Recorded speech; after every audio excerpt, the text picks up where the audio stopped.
Welcome into the roundtable. I'm Brad Wakai. That is my co-host, Tyson Gentry. We're here with a special edition of the NFL Offseason Office episode here, Tyson, because we didn't honestly think that there was going to be too much NFL news. We had the Jalen Hurts contract at the beginning, and we were just kind of waiting if there was some other news that may come down the pipeline. And we're like, nothing this week. Everybody's getting ready for the draft until the bomb was dropped that 6 players are suspended in the NFL for gambling. And that's something that we have to address because, like, obviously on here, if you guys have been following us for a while and if you're a new viewer, welcome. But we give out picks. We have a chalkboard, a free chalkboard that we give out gambling picks in, and we don't have anything against gambling. But I think this is going to become more prevalent, Tyson. I mean, what's your early just take on the suspensions and everything like that? Well, it's a couple different sides, right? I mean, for some of them, some of the guys, I think it was like Shaka Tony, Cephas, and maybe more of the guys that got in trouble today were betting on NFL games, right? So that's a no-no. That's always been a no-no. We know that. The other ones, like, they should have stayed out of the office. Like, I think it's stupid to 6 games is a weird amount for Jameson Williams to receive for betting on college games or whatever. But you can't be doing it at the facility, and it's hard for me to sit here because, in all honesty, I think it's stupid. The suspensions, all that, but you can't go to your 9 to 5 and just be working on FanDuel all day. That's not how any job place in America really works.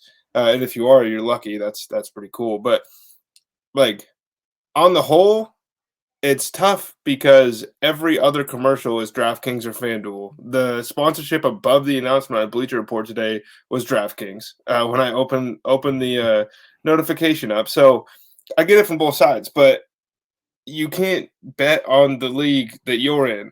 And if the only thing, and we're DJs here, right? But if the only thing separating me from my $5 million contract was to not sports bet, wouldn't do it. And so it's 5 players officially recently that have been found guilty. Now, obviously, this is guilty. Like, they were caught gambling. I should say that. Sorry. And this is coming off the obvious suspension of Calvin Ridley, which made waves. He got caught when he was out injured for betting on NFL games, and he got a year ban. It was indefinitely suspended at the beginning, and then it turned into just a year ban. So Stanley Berryhill III and Jameson Williams, they got suspended 6 games because those are the 2 players that were not betting on NFL games.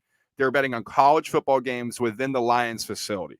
Quintez Cephas, CJ Moore, also of the Lions, and then Shaka Tony of the Commanders, they've been indefinitely suspended from the NFL because they were gambling on NFL games as active NFL players. So I think there's 2 separations here, and you Right. said it. You said it well. Do I think they should be suspended for betting on things other than the NFL? I don't, me personally. They don't have no impact over it. They may have information, but that's what gambling is. Like, these pros, these sharps, they're based on information. Like, they have sources within athletic departments or whoever. That's how they're getting information that says this guy may be out, this line's moving to X so and so. Like, there's always going to be information. That's how gambling was started. So Jameson Williams and Stanley Berryhill betting on college football games, that has no impact. The issue is, and why they got suspended, was because they were in the facility. And I heard something interesting today, and it made me think about things a little bit differently. And this was on the Pat McAfee show, and it was Pac-Man Jones. And he was saying there's signs all over the facility, which I wouldn't know, and I think the vast majority of our audience wouldn't know because we didn't play in the NFL. But all across these facilities, it says no gambling. Just no gambling. Like, it's reminding you out there in the flat, just no gambling. And so when it's sitting there and it's telling you not to, if you really want to bet on the college football game that you want to bet on, hop in your car, Go home, and freaking go somewhere else. Like, I don't think that's very hard. So while I think the suspension for betting on college football that people are going to see the headlines for, that's not what happened. It was them betting in their NFL facility. So that's first and foremost. Cephas, Moore, and Tony suspended indefinitely for betting on NFL games. I'm way on board with that. I am completely on board with that because this brings it back to the integrity of the game. And that's another thing Pac-Man Jones said. He said if anybody bets on NFL games who's an active player, he thinks they should be thrown out forever. Because he said, as a teammate, and we don't have this perspective. He said, as a teammate, how do I know you're not in it for yourself? And that was something that was interesting to me, Tyson. I just wanted to throw that to you. I'm not sure if you saw that on the McAfee show at all, but that made me think about things. I didn't, but I love Pac-Man, and I actually think he's a lot smarter than people give him credit for. I agree with all that stuff. I mean, I know how our brains work, right? You see the no gambling sign, and all we see is gambling on the door. We're like, oh, we just go through this room, we place as many bets as we want. So I understand, um, but like, there is really no burden of proof here. Like, the NFL caught you. They don't need to prove shit because they're the NFL, and it's going to be really hard for you to prove that that's not what happened, right? So I think this is just kind of Roger Goodell sets the law, and that's what happens. I think whether or not they had viable information from somebody in one of the organizations or the teams that they're betting on is kind of besides the fact because they know better than us. They always will. AJ Dillon joined a fantasy football league with like the top fantasy football players in the country, supposedly, right? The experts and Right. the analysts, and he waxed them. And this isn't his full-time job or anything like that. They just know, right? They play against these guys. They know all the players. So that is insider info, pretty much, to me, as far as I'm concerned. Betting on other sports from inside the facility, I think that we might see a bit of a pullback on that. I think 6 games is kind of like maybe you appeal to 4. That kind of is how that reads and feels to me, but it'll be interesting how it kind of all shakes out. It's really hard to kind of grapple with getting in bed with all of these companies, and then we want everybody to do it except for the people that work for us.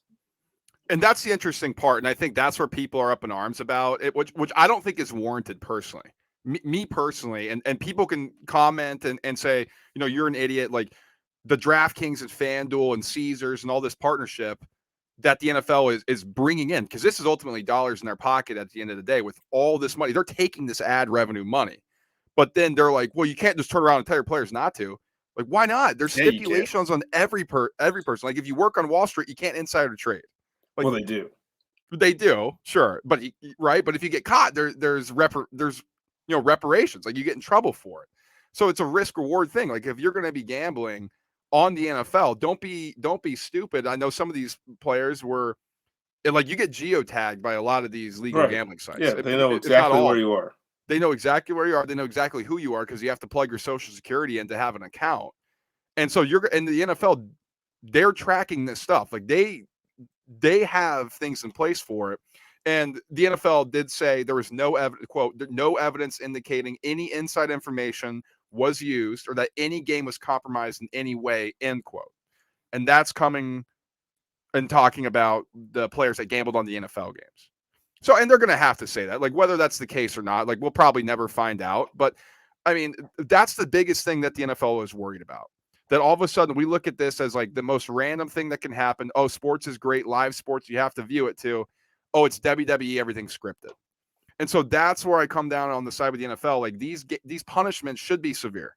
If you are betting on the NFL, and like you said off the top, it's separating you from being a select few of these guys in this fraternity of an active NFL player of betting on the NFL or not. It doesn't seem like a hard choice to me. Oh, I mean, they're watching tape different than us, right? I mean, they understand the ins and outs of schemes a lot better, not just than the average person, but then from your experts, right? I mean, unless one of like a Daniel Jeremiah type that worked inside front offices and everything, like they're grinding tape a little differently than Brad and I are, but the players are on a different level than that even. So, like, call it what you want, but you can't do it, and you've never been able to do it in the history of sports. The real, like, if Jameson Williams wasn't involved in this, I think this isn't nearly as big of a story. He's a star in the making that never quite was able to be made a star with the injury, but he had the one catch that we all freaked out about, and now it's just another, like, we have to wait for this guy. So I think that was driving a lot of the internet traffic to this story. But in all reality, in all actual, like, just be smarter. Text your buddy. If you have to play Alabama Auburn that day, text somebody not at the facility. If it's okay for you to do, then it's okay for you to ride with somebody else, right? That it's easy. It's just maybe a little bit of a privilege check for some of these guys, but 7 guys now in the last 2 years kind of opens up the door and begs the question, like, how many more guys have been able to do this without getting in trouble? And how big of a deal is it really? Like, we didn't see blatant no matter what Twitter wants to say, there wasn't a Right. single game last year where it was like, oh my God, this is rigged. So as long as that's not the case, I don't have that much of a problem with anything that's going on. No, I mean on the so like when they're betting on college football games in the facility, for me, I'm like whatever. Like I don't care. Like they're in their office, they're doing whatever. And I think a lot of the people that are watching our podcast or working at home, like especially in legalized states, like if they want to place a baseball bet that starts at 2 and they're in the office, they're probably going to bet it. Right. Now, so that doesn't bother me, but I think what it does come down to, and I'll just repeat this real quickly, and then we can move on. When you are betting on the thing that you're directly involved in and you can have an impact on, like whether it's your game or not, that I don't think that matters to me. Like, well, he didn't bet on his own game. Like that, I don't think that matters. You're still putting the integrity of the league at risk. And I think that's the biggest factor when it comes to this. Because it's not just, oh, well, this game may have been altered, or oh, you just bet this money line. It's like now you're making this immense growth that the NFL has had, where it's the most popular league in the United States of America. And now you're going to start making people doubt about the integrity of it. That's what they're concerned about as a league. And Jameson Williams, to his credit, now he took full responsibility. I'm sure other players will as well. But, full responsibility. Some other staffers on the lines got fired because they were found to be gambling within the facility as well. Quintez Cephas and CJ Moore were cut today by the Lions. Lost We're some recording money. on a Friday. They were cut. So there's repercussions for this stuff. And that's ultimately what it comes down to. Like whether you agree with it or not, the NFL is taking it seriously. And if you want to be involved in the NFL, if you want to have the privilege of playing and working for the National Football League, you're going to have to abide by these rules or Roger Goodell will come. And that's another thing that Pac-Man said. You can get away with some bullshit, but Roger Goodell's not letting you get away with this bullshit. And nobody knows better than him. 100%. Okay, let's move on. Let's get into the Jalen Hurts contract, Tyson, because this. You know how many 9-leg parlays you could place with $255 million, brother? if they'll even let you take that action. All right, let's get into the Jalen Hurts contract, because this was something that a lot of people saw coming in terms of him getting extended by the Eagles and him getting offered a contract. But I think the details are what made people's antennas perk up, right? So he signed a 5-year, $255 million contract, $179.3 million guaranteed. That is the third most guaranteed money in the history of the NFL, behind Deshaun Watson and Kyler Murray. Obviously, Watson's entire contract with the Browns was fully guaranteed, but his $51 million average per year, that is the most in the history of the NFL. Deserving contract to me. I think some people still look at Jalen Hurts like he has limitations, like he's not Patrick Mahomes, like he's not this and that. Let's start here with what you think of the contract in general from the Eagles side and from the Hurts side, to moving into the quarterback market, which eventually this is going to turn into a conversation about. So people don't understand this structure at all. And it's become pretty clear, and it becomes clearer every offseason when people freak out about these numbers without doing any sort of critical thinking really of what it means. Jalen Hurts won't make over $30 million in a season until 2026. Jalen Hurts will never be paid in one season less or more, or the exact amount. That's what I'm trying to say, right? Is they'll either borrow from the bank of Jalen Hurts, the Eagles will, just like the Chiefs do with Patrick Mahomes, because he signed $500 million and everybody lost their minds. But in reality, they just are using that as a way to manipulate the cap. And it takes a global pandemic for the NFL salary cap to come down. And it basically froze. And it's supposed to boom again in 2026 when Jalen Hurts' contract becomes kind of a little bit bigger. But they will restructure and restructure and restructure. It will never become a problem. He deserves this money. This is how the quarterback market works. Carson Wentz was the highest paid guy in the league 5 years ago, and everyone was freaking out. And now that deal, if he were still good, would be amazing. But look at the Dak Prescott contract. When he signed that, it was like, holy shit. And now it's like, yeah, that's about where Dak should be on the highest paid list. It's ridiculous. It's cap manipulation, it's market manipulation, but it's within the rules. The player gets what they want, the team gets what they want, and it allows Howie Roseman now to take pick 10, pick 30, and the 12 picks they have in next year's draft and say, like, if I really want Budda Baker, we can afford him until at least 2026 and probably farther along than that. So this is not an albatross by any means, and unless he gets hurt, I don't see how it could ever be one. This is cap hit as well. This one I don't think when people see that number like 50 million a year, like your cap screwed. From Adam Schefter, 2023 this season is cap hit 6.15 million. 2024 13.56 million. 2025 21.77. Then in 2026 is the big one, 31.77. And that's what you alluded to, right? So Hurts and the Eagles are smart enough to know the way they structure this with the guaranteed money up front. A lot of this is that's going in escrow. That's going to his bank account, and the cap doesn't get affected by the guarantee. It's the per year. And so while they're basically still having this older roster, still needing to pay Darius Slay, paying Bradbury, paying Kelsey, paying Lane Johnson, you name it, his cap hits 6.15. Still similar to this rookie deal, right? Because it's just an extension on top of that. When it gets a little dicey, as you want to say, when it gets these numbers, is when you do get to 2026, the 31 million. That's when you have to figure out how can we manipulate the cap.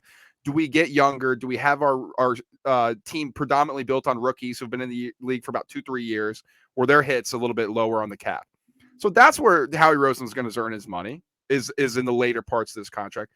But when people think right now, like, oh my God, he just signed this huge deal, the Eagles are screwed, they have no money. Like that's not necessarily how it works. Like the backloaded contracts are how these general managers are able to continue to build these rosters. Look at what the Chiefs have been able to do with the Mahomes thing. And like you said with Prescott, I mean, my God, people were losing their minds about Mahomes. That's the most affordable contract, probably the best contract in the history of the NFL now. And this one has the potential to age the same way. Is the thing is, if Jalen Hurts plays well by the time 2026 happens, that's when an early extension gets signed, and then you spread those cap hits out towards the back after that one. You won't have to pay the piper if things go well until 2035, right? And by that point, if you're the Philadelphia Eagles, you're thinking like, we just played the Super Bowl. This guy's 24 years old. Lock him down, and we have $40 million in open cap space next year before restructures. So this is a win now and win later move. And in all honesty, whatever one of these quarterbacks, whether it be Burrow, Herbert, Lamar, or Hurts that signed first, was always going to get this deal. And now the burden is on those other franchises that didn't sign their guy right away. Because if I'm Joe Burrow, I'm looking at Jalen Hurts' contract like I need at least that. Right? Justin Herbert's looking at like I need at least that. Lamar Jackson has always needed at least this much, apparently, but that's the way it goes. And next year, when that crop of quarterbacks has to sign, Trevor Lawrence is going to get paid. And by the time Caleb Williams signs his extension after his rookie contract, these guys are going to be making $750 million. And I think when you look at this, so average per year, Jalen Hurts is making $51 million. That's the most, right? Like I said. Rodgers is making 50.3 on his current contract. Wilson 48.5, Kyler Murray 46.1, Deshaun Watson 46, Patrick Mahomes 45, Josh Allen 43, Daniel Jones 40, Dak Prescott 40, and Matthew Stafford 40.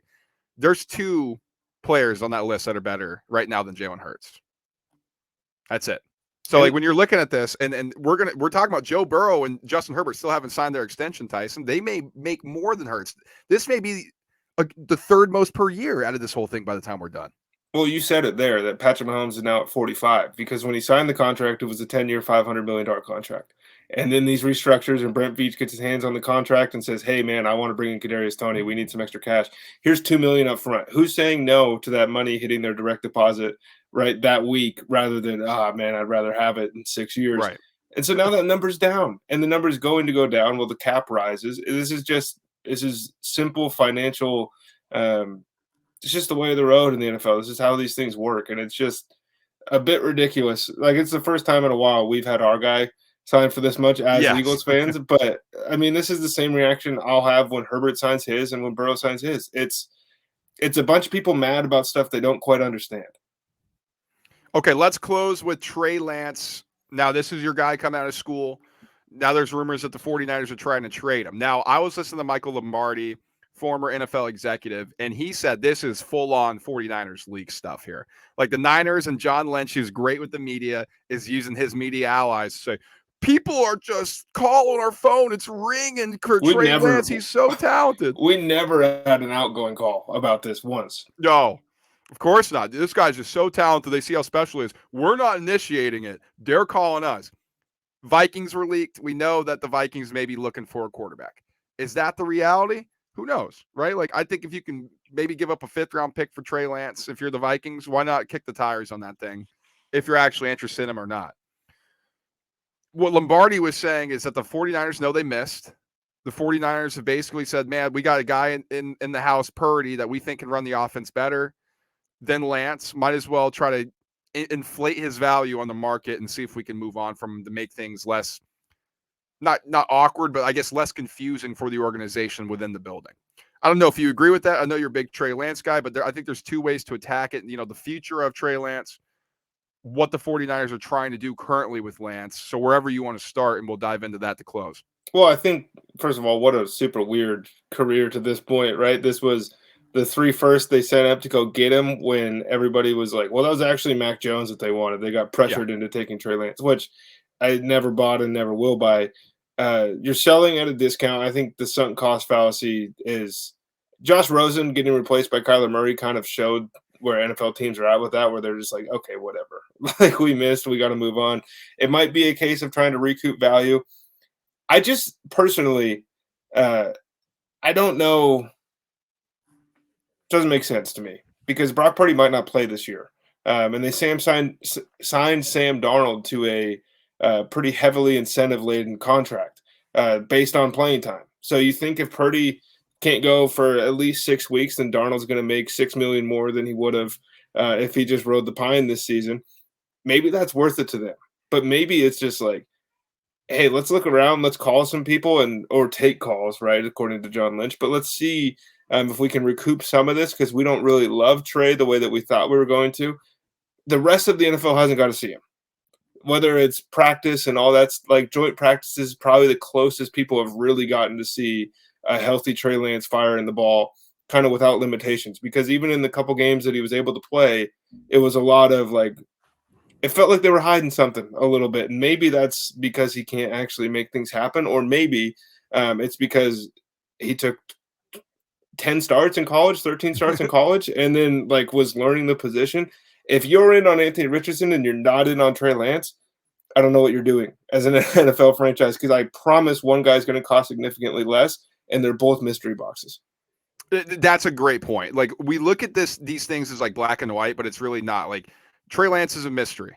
Freak athlete when he was coming out. Now he has the ankle injury, and that does worry teams, right? Like, if you haven't played and you already have a major injury, that's going to raise some red flags and that's going to concern people. But on the same end of the token, you can get him for cheap, like you just said. Like, he's still on his rookie deal, and once that expires, it's not like you're going to have to pay a Jalen Hurts type of contract. Right. The kid hasn't done anything this league, and it's kind of like the Jordan Love thing, right? Like, he's been sitting on the bench behind Rodgers, just sitting out that rookie contract.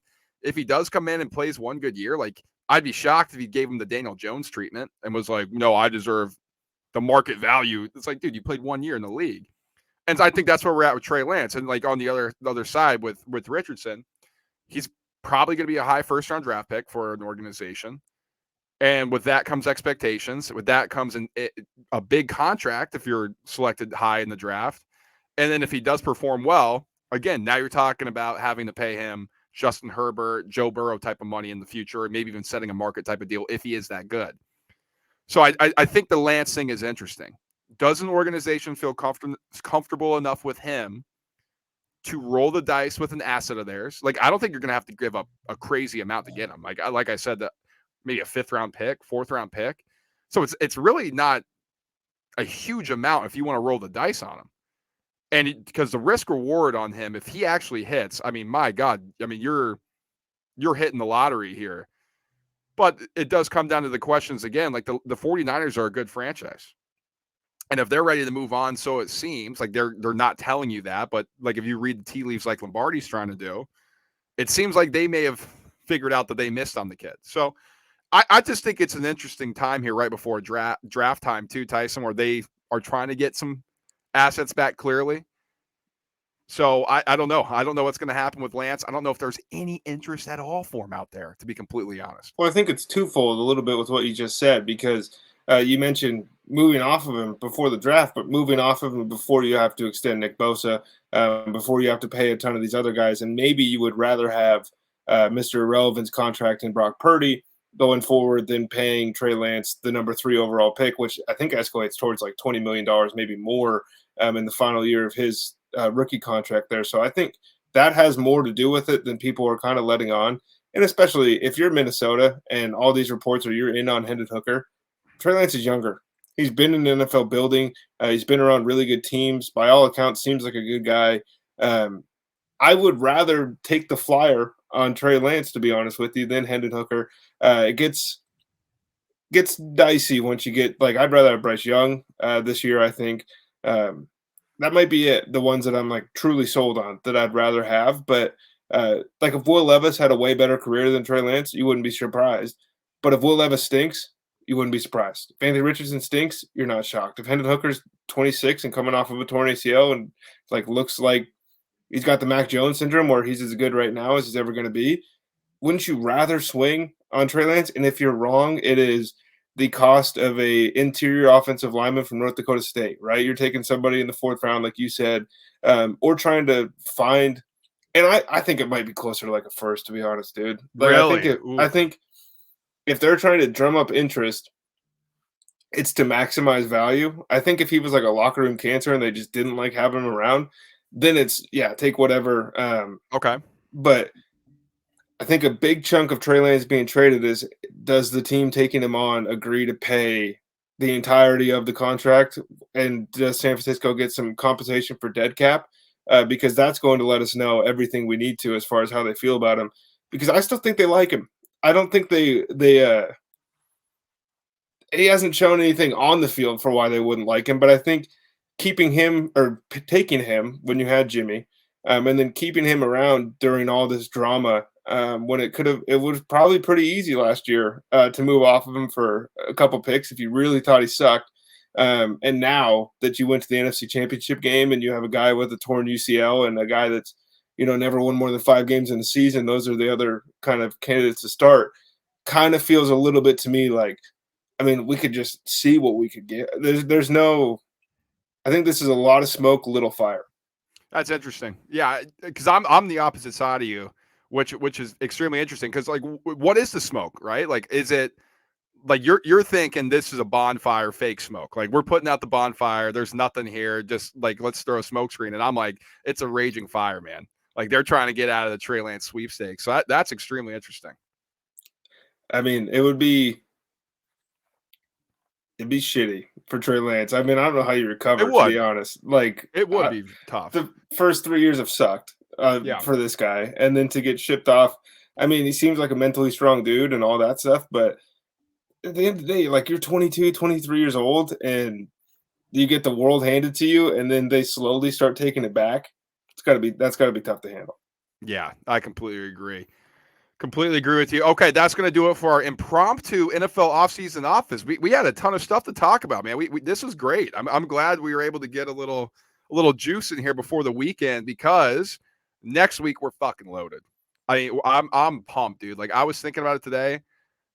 I was trying to figure. I got a text from somebody, and it was like, "Hey, what do you started looking at the NFL draft, like in terms of like bets and stuff?" I'm like, dude, I'm starting to try to like put on my fire suit. I got to start sifting through the smoke, man. Like there is a ton of stuff out there, Tyson. Oh, it's fun. And this is the time that all gambling lines start changing super rapidly. So then we're overreacting to what the market does, which is just, to me, that's Vegas or these online books just being like, how stupid. Like we could take their money whenever we want. Anthony Richardson's minus 2,000 to go first. And then like everything's going to change. Bijan Robinson has been the Vegas favorite to land in 3 different teams this week. Nobody knows anything, man. So we're here next week to just try to find the ones telling the truth. 100%. So we got a ton of NFL draft coverage coming at you next week. In the meantime, follow us on our socials, Twitter at TRT_pod, TikTok, Instagram @_ the Roundtable Pod _. Like, subscribe, share the show. We hope you all have a good weekend. We will talk to you next week, getting you ready for the NFL draft. Until then, peace.